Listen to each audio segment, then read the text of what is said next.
बाक्सा जिला एबसुआबो बिटिआर गोरोबथा सान फालिदों। दिनै 27 जानुवारि थामहिनबा बिटिआर गोरोबथा सान।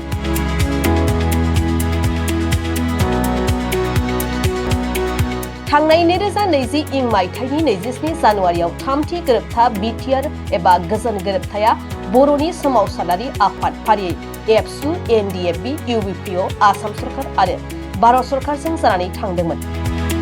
बेबायदियैनो बाक्सा जिल्ला एबसुआबो गाहाय मावख' मुगानि आगदारि बानेश्वर बसुमतारी नयंआव फालिनाय जायो।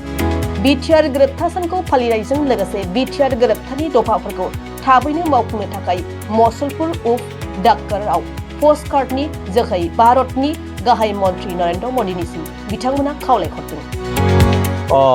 आं बे समाव नोंथांमोननि बे खौरां बिजोंनि गेजेरजों दुलाराय बर' फरायसा आफादनि जानानै दिनै बेखौनो फोरमायनो सानदोंदि जे दुलाराय बर' फरायसा आफाद, इउबिपिअ आरो एनडिएफबिनि मोनब्रै फ्रेक्सनजों ज' गोरोबनानै थांनाय 2020 मायथाइयाव जा बिटिआर गोरोबथा जादोंमोन, बे बिटिआर गोरोबथाया दिनै 6थि बोसोराव आगान सुरबाय आरो दिनै बेखौनो 6थि बोसोरनि जोङो बे गोरोबथा सानखौ दिनै जों फालिदों बाक्सा जिल्ला कमिटि दुलाराय बर' फरायसा आफादनि बानजायनायाव।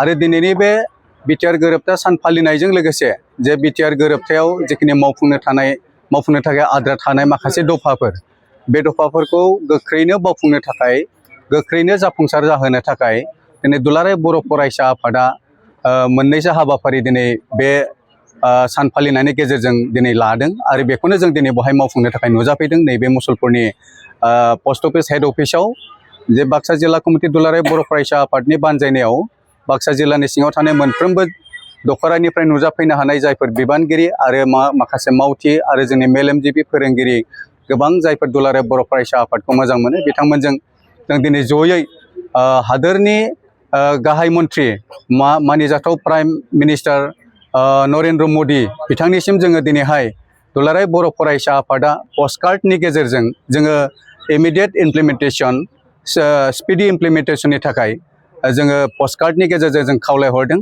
खमैबो जोंनि गासै आसाम नाङैनो जोङो बे पस्टकार्डनि गेजेरजों मोनफ्रोमबो जिल्ला आरो दखरा फरायसा आफादनिफ्राय बे खावलायनायखौ हरगोन। लोगोसे इमेलनि गेजेरजोंबो जों दिनैहाय मानव गेदेर बिथां हादोरनि गाहाय मन्त्रि प्राइम मिनिस्टार नरेन्द्र मदि बिथांनिसिम जोङो इमेलनि गेजेरजोंबो दिनैहाय लाइजाम हरगोन आरो जाय लाइजामनि गेजेरजों जोङो बिथांखौ जोंनि बे बिटिआर गोरोबथानि जिखिनि आद्रा थानाय दफाफोर, बे दफाखौ मावफुंनो थाखाय जों खावलायहरगोन।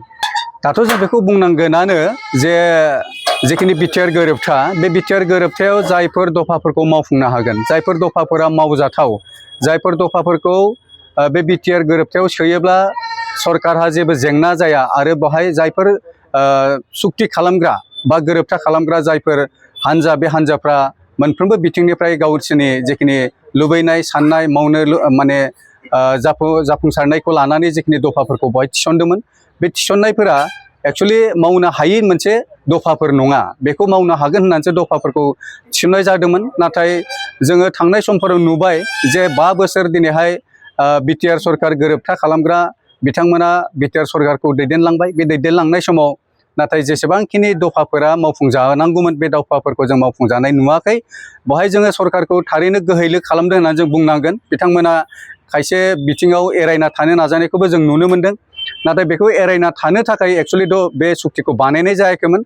सरकारा खोब एवार, बिथांमोना सांग्रां, बिथांमोना मोनथिगौ जे बे दफाफोरखौ सरकारा मावफुंनो हायो आरो बेखौ दफा जायफोर सुक्ति खालामग्रा जायफोर हान्जा, बे हान्जाफोरनि डिमान्डआ बेजों जाफुंसारगोन होननानै बिथांमोनाबो मोनथिगौ।